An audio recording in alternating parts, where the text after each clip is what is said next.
Before we get going on the next course, I want to say a big congratulations. You've made it all the way to the final course of this program. It's been quite a journey, but look at the progress you've made. You've learned all the fundamentals of IT. We're now at the last course, the one that will round out your foundational knowledge. I'm talking about security. Without it, all of the processes you've learned so far can fail, and no IT gal or guy wants that. Before we dive in, I'd like to reintroduce myself. We met way back when in the first course when we talked about the history of the internet and the Internet of Things. My name is Gian Spacuzza, and I'm a program manager in Android security. I help protect Android's 2 billion plus devices by managing and driving new security features for each Android dessert release, or versions of Android. As early as I can remember, I've loved technology.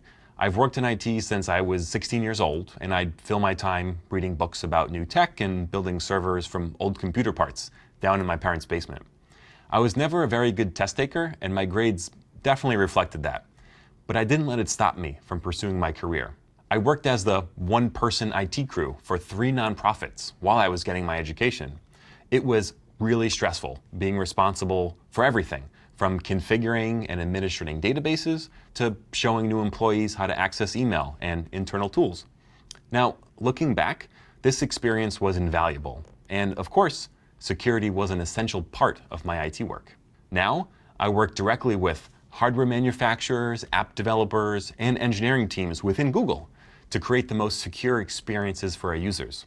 For many of them, their cell phone is the only connection they have to the internet. And I feel such a sense of fulfillment knowing that my work can have a major impact on people all over the world who rely so heavily on their devices. To be successful at cybersecurity, sometimes you need to put yourself in the mindset of an attacker and always be one step ahead. So, are you ready to do good by thinking bad? Let's jump right in. In this module, you're going to be learning all about security, how people attack it, and how to defend against these attacks. By the end of the module, you'll be able to define and recognize security risks, vulnerabilities, and threats. You'll also be able to identify the most common security attacks. And finally, you'll understand how security revolves around the CIA principle and what the CIA principle is. When you think of security, what's the first thing you think of? It's probably physical security.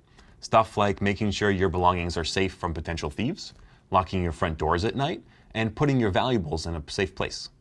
But in today's digital world, your money isn't just in your wallet. Your cash is also stored inside online bank accounts, accessible with the right password. Some of us don't carry credit cards at all, and those who do don't just have them in their wallets. They're stored on their favorite websites so that they can make purchases more easily. It's not just money we care about. Most of our entire personal world lives on mobile phones. Our text messages, photos, personal data, application logins, and more are all kept right inside the devices we have in our pockets. Unfortunately, we live in a world where there are people and organizations that try to steal data from companies, from governments, and even from people like you and me. Don't let movies warp your perception of these digital thieves. They aren't as glamorous or professional as you may think.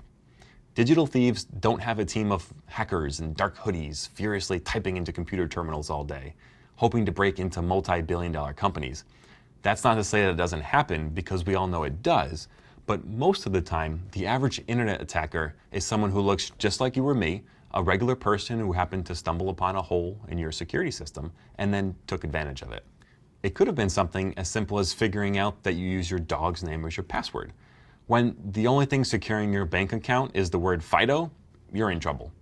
But just like we have physical security alarms to deter potential burglars, we also have many methods to prevent our digital security from being compromised. By the end of this course, you'll gain a deeper understanding of computer security. You'll learn how to prevent the most commonly used computer attacks. You'll understand the various security protocols and mechanisms that we use on our machines, in the web, and on our networks. You'll also learn more about cryptography, authentication, and access mechanisms, which are important skills for any IT support specialist. We'll wrap up the course by giving you the necessary tools to assess the security of an organization and decide on the best security preventative measures. Today, just about every business or industry relies heavily on technology to conduct day-to-day business. Can you imagine a company, large or small, operating without email, without functional computers or internet access? Take the case of a small company. It needs some technology if it wants to be able to access credit cards.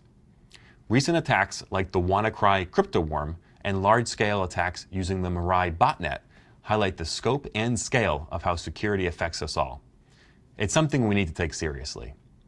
Because of our widespread dependence on technology, digital security is more important than ever before, and it's going to continue to have a growing impact on all industries and aspects of our lives. So let's make sure you're armed with the right tools to keep yourself and your future clients safe.